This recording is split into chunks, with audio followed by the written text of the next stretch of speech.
My name is Shirley, and I never thought I would get caught up in a family drama that would change my life forever. At 31, I was living a pretty normal life in the city. For the last 6 years, I worked as a secretary at Global Tech, a large company downtown. The job wasn't exciting, but it paid the bills for my small rented apartment. On weekends, I would escape by going to dance classes, losing myself in the music and forgetting about the stack of paperwork waiting for me on Monday. It wasn't much, but it was my life, and I was okay with it. Family, though, was a different story. I had a younger sister, Olivia, who had always been the favorite. From the moment she was born, our mom treated her like she was the most special thing in the world. Dad just went along with whatever Mom wanted. It was always about Olivia. I tried not to feel bitter, but it was hard not to feel like I was invisible in my own family. As the years passed, the gap between us grew wider. We didn't talk on the phone as much, and visits became even rarer. I would see pictures on social media of family events that I wasn't invited to, with Olivia always in the center, smiling with her parents. It hurt, but I told myself that focusing on my own life was better. That's why I nearly dropped my phone when I saw Mom's number on my screen one Thursday evening. I hesitated before answering, preparing myself for whatever drama might be on the other end. "Shirley, it's your mother." Her voice crackled through the speaker. "Hi, Mom," I replied, trying to keep my voice calm. "Is everything okay?" "Your father wants to see you," she said, getting straight to the point. "Can you come to the house this weekend? Monday at 4 p.m., don't be late." And with that, she hung up. I stared at my phone, feeling a mix of emotions inside me. What could be so important that Dad wanted to see me after all this time? Part of me wanted to ignore the invitation to protect myself from the disappointment I knew was coming, but curiosity got the better of me. I decided to go, if only to find out what was happening. As I stood outside my parents' expensive home that Monday, I took a deep breath. The house looked just the same as always, a symbol of my parents' success, and a reminder of the life I never quite fit into. I rang the doorbell, half expecting no one to answer, and half hoping no one would. The door opened, and there stood my mother, her face showing polite indifference. "You're here," she said, stepping aside to let me in. Everyone was in the living room. My father sat there, looking pale and tired. My sister Olivia and her husband Kevin were also there. The room was filled with tension, with unspoken words and hidden motives hanging in the air. I sat on the edge of an armchair, feeling like a stranger in my own family home. Up close, I noticed how old Dad looked. His skin was pale, almost see-through, and his eyes seemed sunken. A chill ran down my spine as I realized this wasn't just a regular family gathering. "I've got something to tell you all," Dad began, his eyes sweeping across the room. "I'm terminally ill. The doctors say I don't have much time left." The words hit me like a punch in the gut. I gasped, tears filling my eyes. Despite the strained relationship we had, I loved my father, and the thought of losing him was unbearable. "Daddy," I choked out, reaching for his hand. He squeezed mine weakly, a sad smile on his face. Olivia let out a loud sob, burying her face in her husband's shoulder. Mom sat there, expressionless, her lips pressed into a thin line. I wondered how long they had known, and how long they had kept this from me. "There's more," Dad said, his voice getting stronger. "I've made some decisions about my will." The room went silent. Even Olivia's sobs quieted as everyone leaned in to listen. "Lauren," Dad said, looking at Mom, "you get the apartment in the city."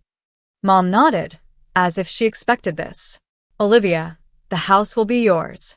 Olivia's eyes lit up, a smile breaking through her tears. Then Dad turned to me, and I saw a determination in his eyes that I'd never seen before. "Shirley," he said, "I've decided to leave you my savings, all of it. $600,000.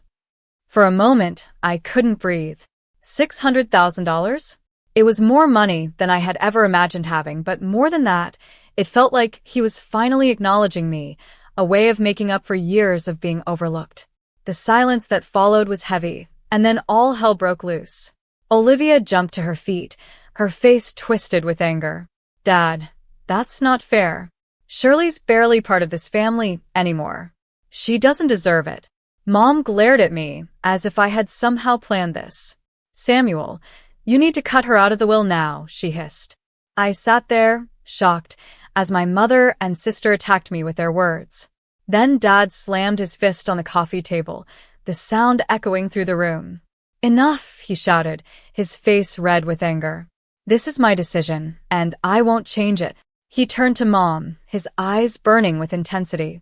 Lauren, I've been under your control for too long. I've neglected Shirley because of you, and it stops now. The room fell silent again. I looked at my father, seeing him in a new light. For the first time, he was standing up for me. Dad turned to me, his anger softening into sadness. Shirley, can you ever forgive me? I've been a terrible father to you. Tears streamed down my face as I moved toward him, wrapping my arms around his frail body. I forgive you, Dad, I whispered. I love you. We held each other for a long time, years of pain and misunderstanding melting away. When we finally let go, Dad looked exhausted. I need to rest now, he said, slowly getting to his feet. Shirley, thank you for coming. As Dad left the room, the atmosphere changed. Mom stepped forward, her face filled with barely hidden fury. Listen here, Shirley.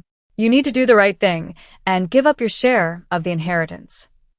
No, I said, my voice stronger than I felt. I won't give it up. Dad wants me to have it, and I'm going to respect his wishes. Olivia's face twisted with anger as she stepped closer, jabbing her finger at my chest. You'll regret this, Shirley. Mark my words. Over the next 3 weeks, my phone buzzed constantly with messages from Mom and Olivia, each one demanding that I give up the inheritance. Their tone grew more hostile and threatening with each message. I ignored them all, focusing on my work and my dance classes, trying to find some sense of normalcy. Then, on a gray Thursday morning, I got the call I had been dreading. Dad had passed away in his sleep. The funeral was a blur of black clothes and somber faces. Mom and Olivia put on a show of grief, wailing dramatically and clutching each other.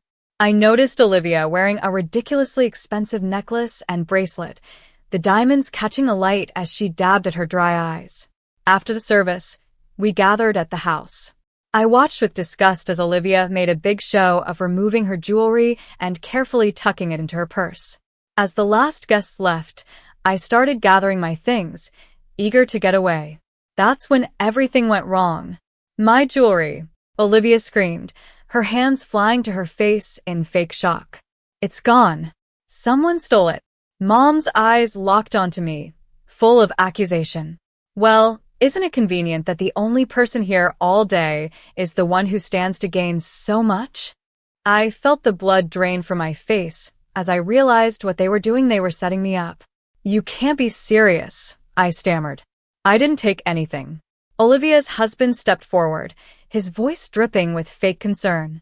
Then you won't mind showing us what's in your purse, right, Shirley? I clutched my bag tighter, my mind racing. I knew I was innocent, but I had a bad feeling that wouldn't matter. No, I said firmly. I don't have to prove anything to you. Olivia's husband pulled out his phone. Then you leave me no choice. I'm calling the police. As he dialed, I saw a triumphant smirk flash across Olivia's face. In that moment, I realized just how far they were willing to go to get what they wanted. I stood frozen, my heart pounding, as 4 officers entered the house. Olivia immediately started a tearful story about her stolen jewelry, playing the part of the grieving daughter who had been victimized on the day of her father's funeral. Officers, Olivia's husband said, his voice thick with fake concern, we have reason to believe Shirley may have taken the jewelry. She's refusing to show us what's in her purse. The older officer turned to me, his face unreadable. Ma'am, would you mind opening your purse for us? I felt trapped, knowing that whatever happened next wouldn't end well for me. With shaking hands, I opened my purse. The officer looked inside, and his expression hardened. Ma'am, I'm going to have to ask you to come with us, he said, pulling out Olivia's necklace and bracelet from my purse. The world seemed to spin. This is impossible, I stammered. I didn't take these. I'm being set up. But my protests were ignored. Mom and Olivia started shouting, calling me a thief and a liar, hurling insults that cut deeper than any knife. As the officers led me out, I caught a glimpse of Olivia's smug smile hidden behind her hand as she pretended to cry. At the police station, I sat in a cold, bare interrogation room, still wearing my funeral clothes, trying to make sense of what had just happened. Hours passed, and then the door opened. To my surprise, it wasn't a police officer who walked in, but my mother. She waved off the officer standing guard, insisting she speak to me alone. As soon as the door closed behind her, Mom's attitude changed completely. The grieving widow was gone, replaced by a cold, calculating woman I hardly recognized. "Listen carefully, Shirley," she hissed, leaning in close. "You have one chance to fix this mess. Give up the inheritance, sign it over to Olivia, and all of this will go away, the charges, the scandal, everything." I stared at her, disbelief mixing with a growing sense of betrayal. "You set me up? Your own daughter?" Mom's laugh was harsh and without any warmth. "Oh, please. You stopped being part of this family a long time ago. Now you have a choice. Give up the money, or we'll make sure you go to prison. Think about it, Shirley. A thief who stole from her own sister at their father's funeral, your reputation will be ruined. You'll lose everything." I felt sick to my stomach as the full weight of their betrayal hit me. "No," I said, my voice barely a whisper. "I won't do it. I didn't steal anything, and I won't let you blackmail me." Mom's eyes flashed with anger. "You ungrateful little rat," she spat. "I hope you enjoy prison. Everyone will know what you did stealing from your own family. You'll be nothing but a criminal, a disgrace." With that, she turned and slammed the door behind her. I sat there, stunned, as tears streamed down my face. The reality of my situation began to sink in. Later that night, I was released on bail, stumbling out of the police station into the cool night air. My phone buzzed with a message from my boss at Global Tech. My stomach dropped as I read it. "Shirley, I've heard some disturbing rumors. Until the situation is resolved, I think it's best you take some time off, paid leave, of course. I believe in your innocence, but we need to protect the company's reputation. Take care." I leaned against the cold brick wall of the station, feeling my world crumbling around me. In just one day, I had lost my father, been betrayed by my family, arrested, and now I was on the verge of losing my job. The next morning, I woke up with a renewed sense of purpose. With trembling fingers, I searched online for private investigators nearby. One name caught my attention: Paul Mescal, a former police detective turned private investigator, known for solving tough cases. I made the call, my voice steadier than I expected as I explained my situation. "Miss Daniel," Paul said after I finished, "this is a delicate situation. Family conspiracies are hard to prove, but if what you're saying is true, we'll find the evidence. It won't be cheap, though." I thought about the inheritance I was fighting for. Money's not an issue. I need to clear my name and expose what they've done. The last weeks were a blur of secret meetings with Paul, anxious waiting, and sleepless nights. I threw myself into my dance classes on weekends, desperate for any distraction from the constant worry. My phone stayed silent, no calls from work, no more threats from my family. The silence was almost worse than the conflict. Then, one rainy afternoon, my phone rang. It was Paul. "Shirley," he said, his voice serious, "I've got news, but you're not going to like it." My heart sank. "What is it, Paul?" He sighed. "I've been following your mother and sister, trying to catch them talking about the inheritance or the theft, but they're careful, too careful. They never discuss it in public, and I can't legally bug their homes." I felt the last bit of hope fading. "So that's it? There's nothing we can do?" "Not exactly," Paul replied, a hint of hesitation in his voice. "I did find something, but it's not directly related to your case. It's about your sister." I sat up straighter. "What about her?" "She's having an affair, Shirley. I have photos of her going into a hotel with a young man, definitely not her husband. I also recorded some of their conversations, and let's just say they're not flattering to her husband." For a moment, I sat in stunned silence. Then, slowly, a plan began to form in my mind. "Paul," I said, my voice low and determined, I need you to send me everything you have on this, and I mean everything." As soon as I hung up, I sprang into action. I spent the next hour going through the photos and recordings Paul sent, my mind racing with possibilities. Finally, I made a decision. I picked the most incriminating photo, my sister entering the hotel with her young lover, and sent it to her husband's phone with a simple message. "Interested in knowing what happened next? Meet me at Alfred Coffee tomorrow at 4 p.m. The next day, I arrived at the cafe early, my nerves on edge. At exactly 4 p.m., Olivia's husband walked in, his face a mix of barely contained anger and curiosity. "What's this about, Shirley?" he demanded as he sat down across from me. I took a deep breath. "I think you already know, Kevin, but what you've seen is just the beginning." Over the next hour, I laid out everything. I had the photos, the recordings of Olivia laughing at Kevin, mocking his performance in bed, and discussing her plans to leave him once she got the full inheritance. Kevin sat in stunned silence, his face growing paler with each revelation.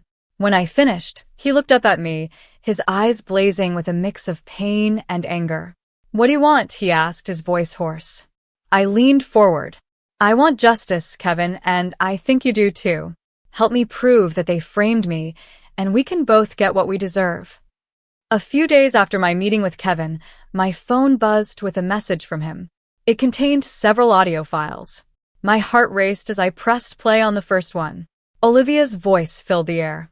"Can you believe how easy it was to plant that jewelry in Shirley's purse?" My mother's laughter followed. "I know." The look on her face when the police found it was priceless.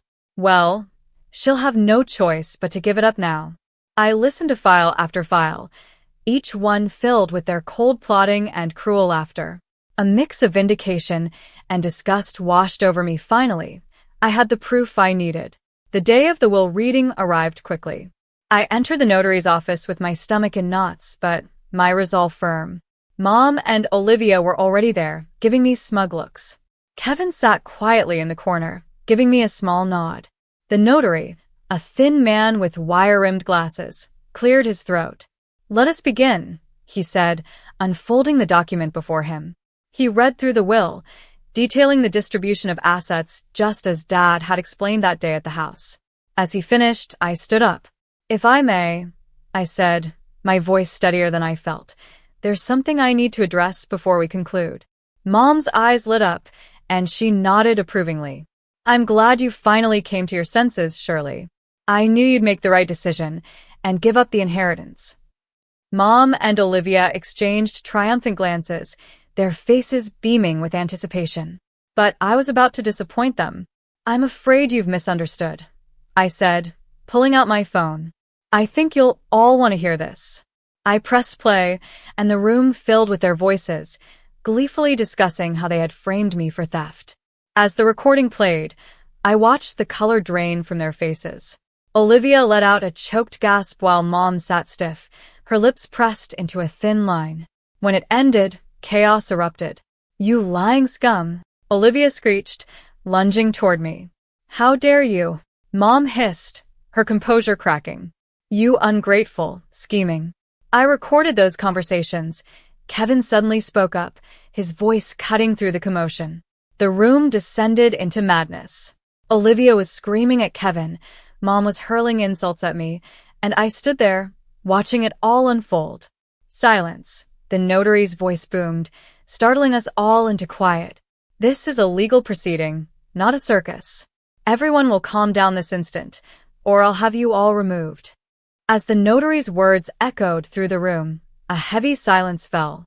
It was broken by Kevin, who stood up abruptly, his face a mask of barely contained fury. "Since we're airing dirty laundry," he said, his voice trembling with anger, "I have something to add."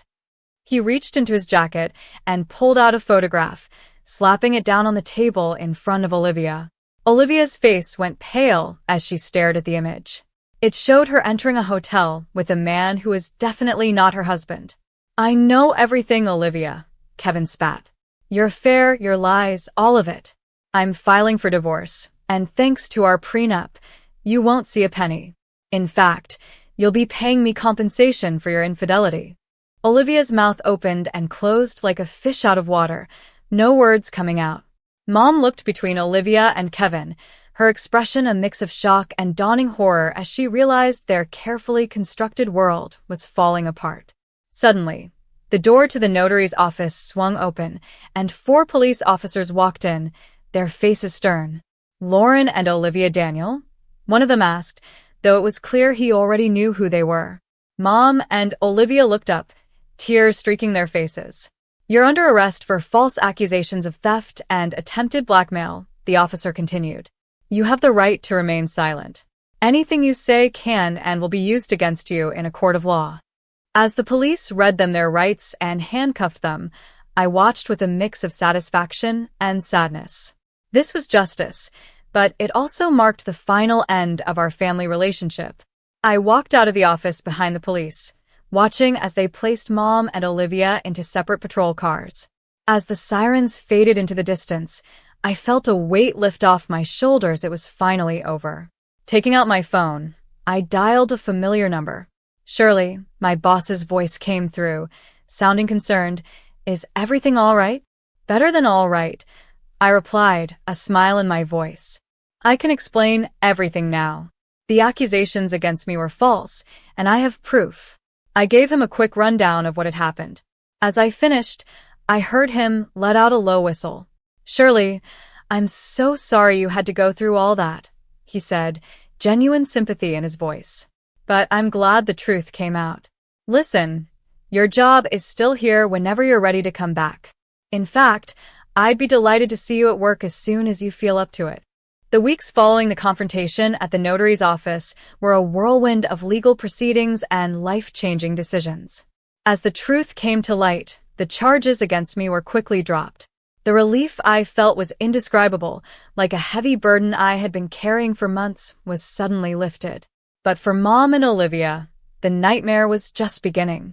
They faced charges of false accusation and attempted blackmail. The trial was swift and damning, with the recorded evidence leaving no room for doubt. In the end, they were found guilty on all counts. The judge, a stern-faced woman with piercing eyes, looked down at them from her bench.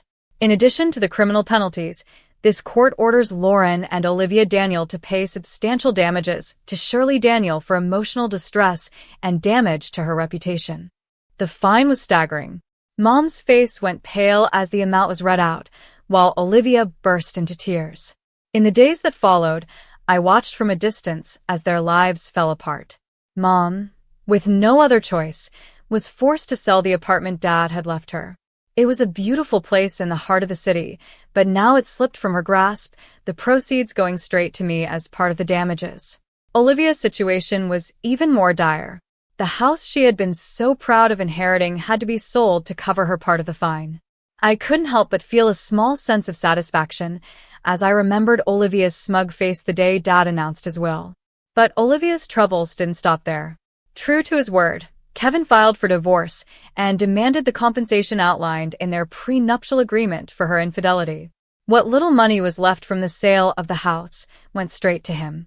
In just a few short months, Mom and Olivia lost everything: their comfortable lives, their social standing, their financial security. All of it was gone. They were left with nothing but the consequences of their own actions. As for me, I found myself in a position I'd never imagined. With the inheritance from Dad and the damages from Mom and Olivia, I had more money than I knew what to do with. After much thought, I decided to buy a beautiful apartment in a quiet part of town. It was everything I had ever wanted in a home: spacious, bright, and most importantly, it was mine. The rest of the money I invested carefully. I spent hours researching, consulting with financial advisors, and making smart decisions. My goal was to ensure a steady income for years to come, to build the security I had always longed for.